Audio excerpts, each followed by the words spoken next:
Who doesn't love a good time with friends, huh? Come kick it with us on the network that brings you big content in small pieces. Have you heard? We're back on SoundCloud. So stop what you're doing and come kick it with us in the comments section or on our most recent show. Tap the link in the bio. Hey, what's up to all my people across the internet? We want to welcome you to a simple dialogue with two guys who know a little bit about a lot. And just so you know, you can only find the show right here on the CWF network. And I am the four-letter guy, your boy Mush King. What's going on? And I am Malcolm. No, I am Malcolm X. Nah, it's Ollie D. Welcome back to Conversations with Friends. What's going on, my guy? How are you? How's the audience? I'm great, thanks everybody man. for tuning in to our last episode. You know, shout out to y'all. I see some of y'all were hella excited to see us back on the ones and these are not the ones and twos. What is this? Just the three? No, I guess this is the three. Yeah, podcasting is the three. Jamming on the three. You know what? Yeah, thanks guys for everybody who left comments, and we're excited for us to actually come back. I know you haven't heard from us in almost a year, but yeah, we're back with some of our antics. You know. Don't laugh at our jokes. Actually do laugh. And comment while you do it on SoundCloud because we're back there. Right. Shout out to y'all.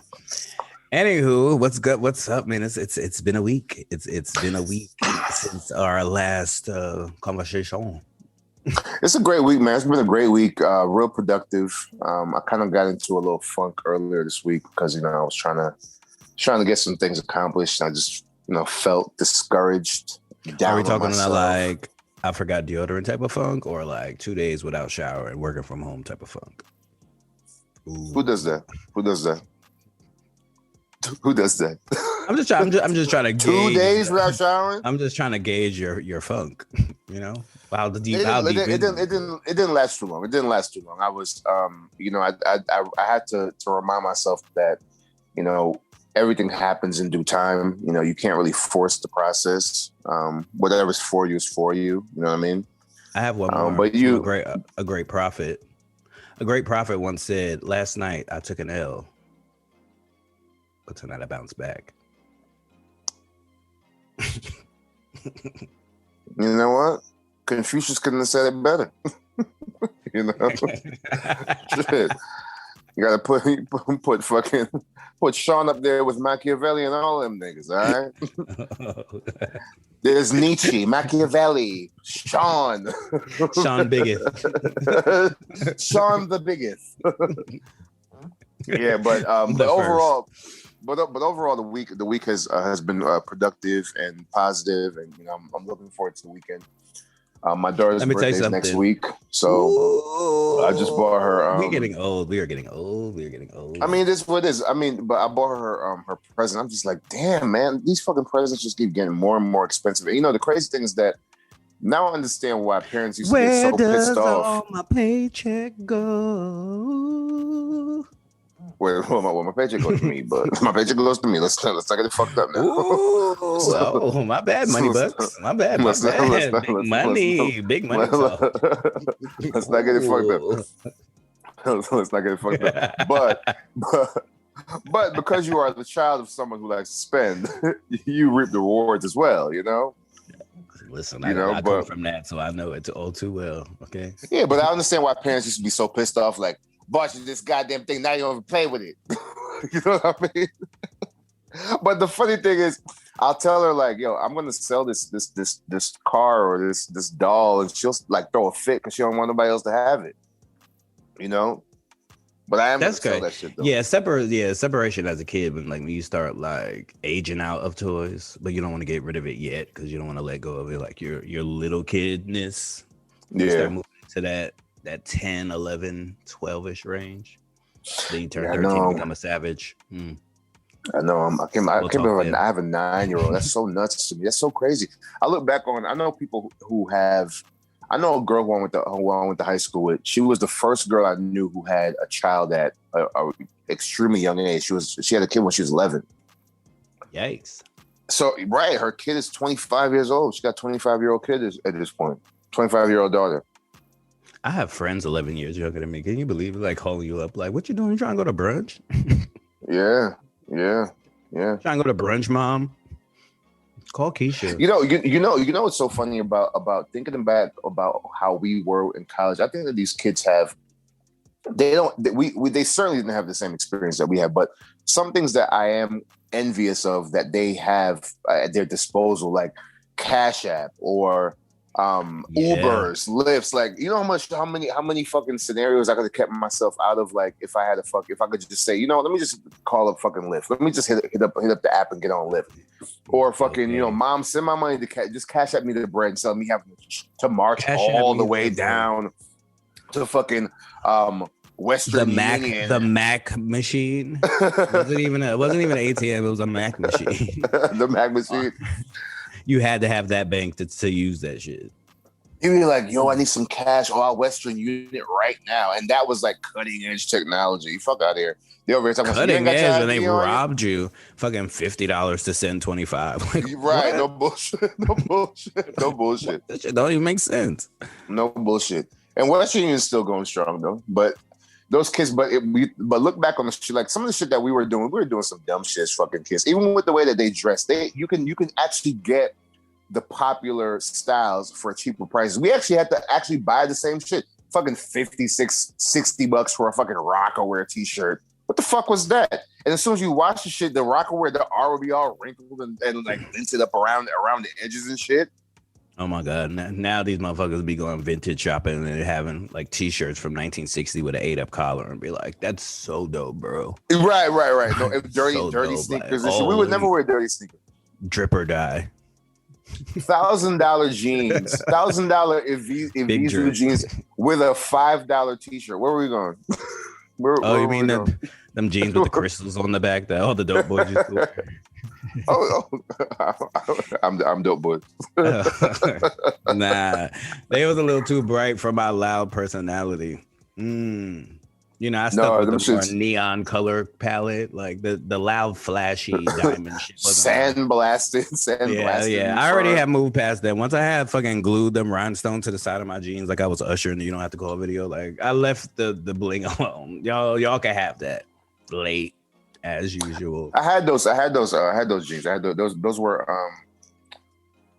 I made them the same day. Paresh or some shit like that. Some brand like that. Paresh was mine were probably Wranglers that I got from somewhere. I just and the glue wasn't even good. So by the time I got home from school, with the hammer loop. Yeah, by the time I got home from school, my jeans said, "You can call me." You don't need to call me. You don't need to, but you can because I need new jeans. So, speaking of, what did you think? What did you? How did you? Yo, you know what's so funny about the Ushbucks? I'm so intrigued that they were able to come up with those Ushbucks so fucking quick. That look like real money, but we can't get that Harriet Tubman $20 bill yet. What's going on with that? I can't even get my stimulus. Like they like backed up on 2 of my stimuluses. Like, yeah, what's good? Yo, government, gov, AOG. What's good with my stimulus? Like, file your taxes. They said it'll come right away. They said, okay, still don't got that shit. Still says it can't find my address. That's funny. I entered my bank account 6 times. Lord knows probably where that went. Probably fucking accounts been. Fuck it. Oh, somebody trying to hack it. I was thinking about the hackers who tap into like accounts that ain't got no money in it. Like, no, I'm just gonna leave this to the wayside. Oh yeah. wait till they direct. We'll use this trial account when we're teaching you how to get in there. That way they ain't really gonna know. Yeah, here's a Chase one. This is epic. Like, it'd be like most recent payment. It'd be like 25 cents, like decline. You'd be like, we're not hacking nobody with the name Jenkins or Thomas. No, don't do that. Ooh. Or Brown. Race bait. How did you feel about the Derrick is it Chauvin? Derrick Chauvin? Derrick 06257889. That's what his name is. Please address him as such. Let's be clear. Inmate beat me 911. Yo, Oh, ooh, it may be me now. How do you feel about the 702. verdict? I mean, listen, I am glad, yes, as a Black person, I am glad as like an individual of this country, but more so, I am glad because like the way this country would have still been smoking from like that decision the other day, I just knew like if this shit would have been like not guilty, he would have been like, it would have been roast town there. And it just would have been like May 30th of last year when we were all sitting there watching the world just burn up when people were like taking over police stations and shit. Yeah, I agree with you. I think that a lot of people didn't have a real reaction, but I think that people at this point are just kind of tired. They're tired of like, you know, these cases that keep coming and going with police brutality, and you know, even with the media, we're like exhausted with the media. We're exhausted with this COVID-19 shit. You know what I mean? Like our lives are different. You know, it is. I mean, even though outside is quote unquote opening back up, our lives have been forever changed because of COVID-19. We're still wearing masks out here. You know what I mean?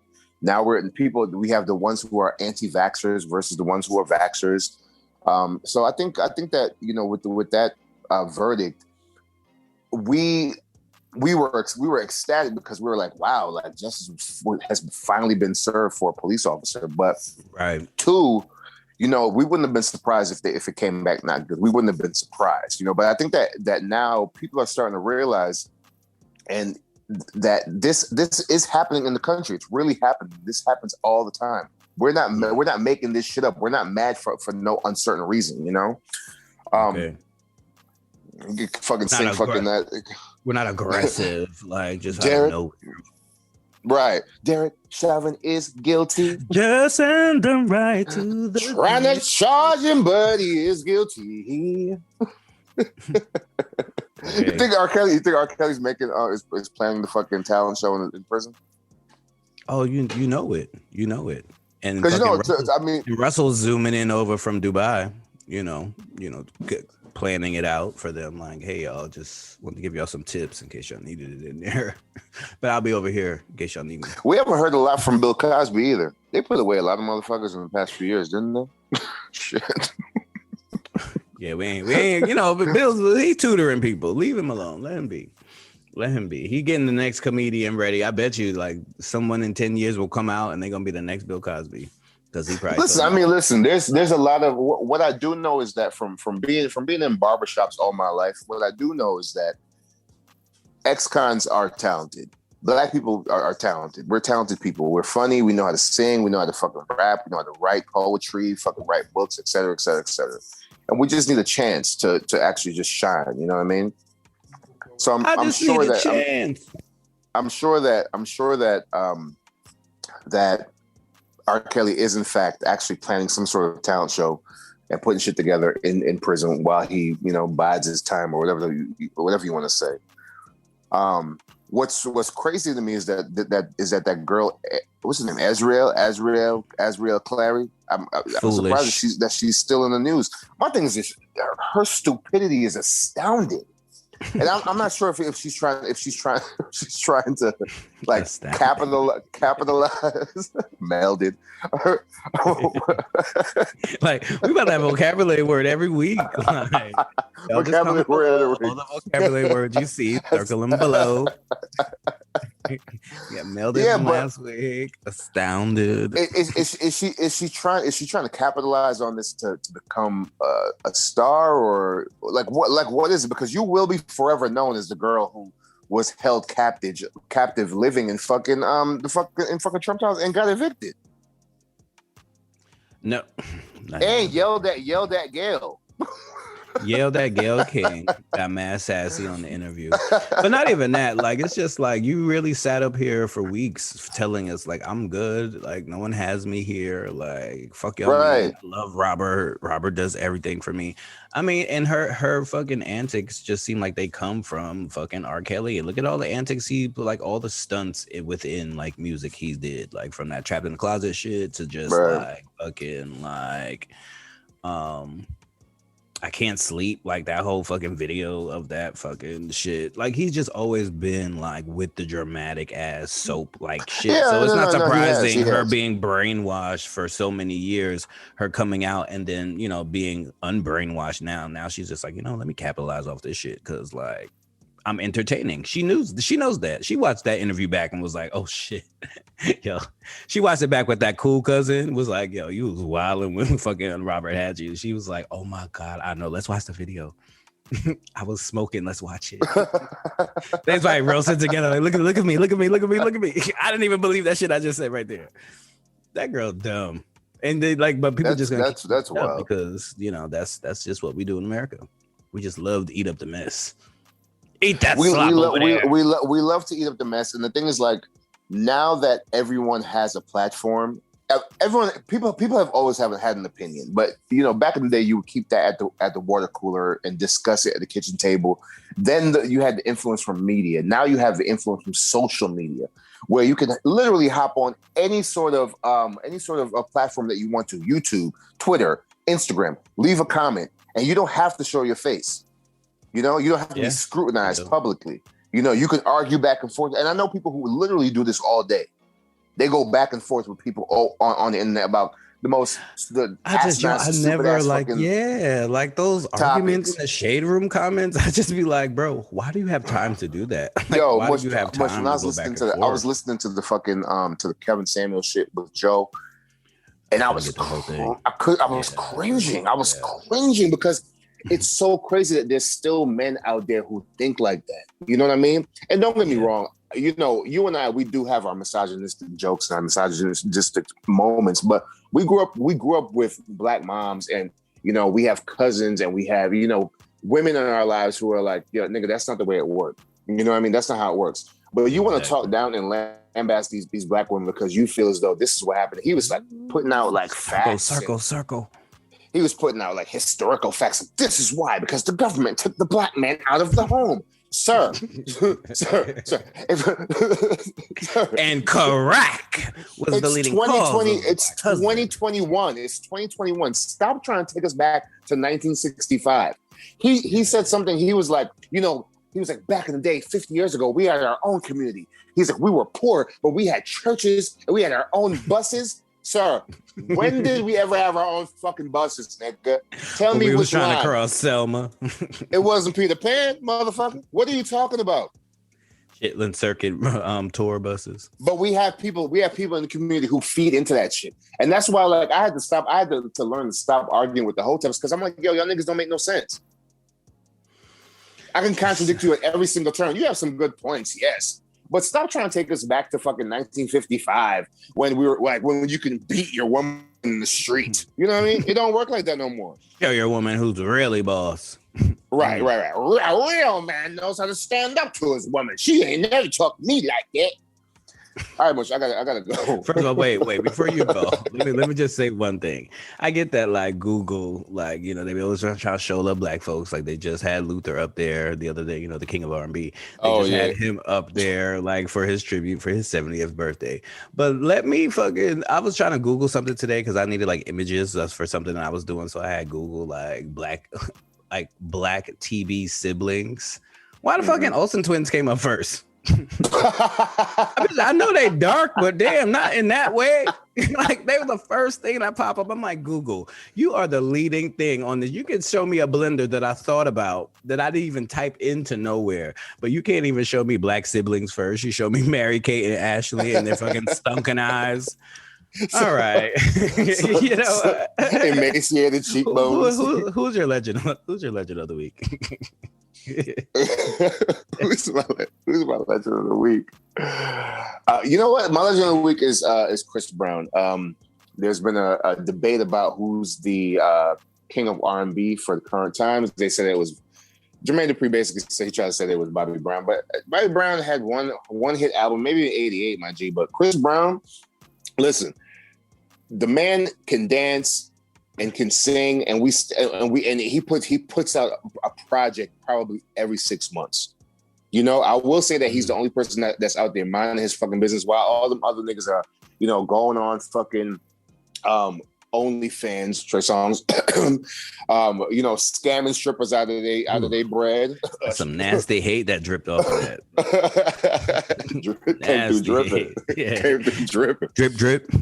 I'm just saying, which I just don't have respect for artists sometimes when your media life takes over your artistry. You know what I mean? Yeah, I feel where you're not now known for what's in the news versus like what you're putting out on wax, what we're putting out on Spotify. I just don't get it. But so I will say that Chris Brown, to me, yes, he is the R&B, the king of R&B for our generation and generations to come. I'll go with the former. So he is the legend of the week for me. Mine is going to be Bobby Brown because he is the king of pushing through. Because I was looking at his face in that little piece of that interview from the Red Table Talk. Man, he looks sad. Like, you've lost so many people. Your fucking ex-wife, your fucking 2 kids. Right. But he's the king of R&B. The one thing I will say is he's showing y'all he can stand the rain. All right. Well, those were just some of the topics that we found to be interesting this week. Yo, get me the fuck off this phone, yo. Off of that. You can always keep the conversation going by hitting us up on the CWF Network hotline. He can stand the rain. 719-3350. Can you just go ahead and do your part? So, DYP. All right, folks. Well, he's not ready. So also be sure to follow us on Instagram and Twitter at CWFP and follow me, Mush King __ because this guy don't have social media, and we will catch you next time. I was ready, but I was fucking laughing at your stupid ass. I'll let you read the last line, like the teacher used to let that one kid read because he couldn't get through the whole paragraph, so she just saved the last line for him. Go ahead. We out. The line is, Bobby, we'll catch you next time on the show we like to call Conversation with Friends. Later, y'all. Later. This is the CWF Network, where we bring you big content in small pieces. Follow us on Instagram at CWFP_. Okay, bye.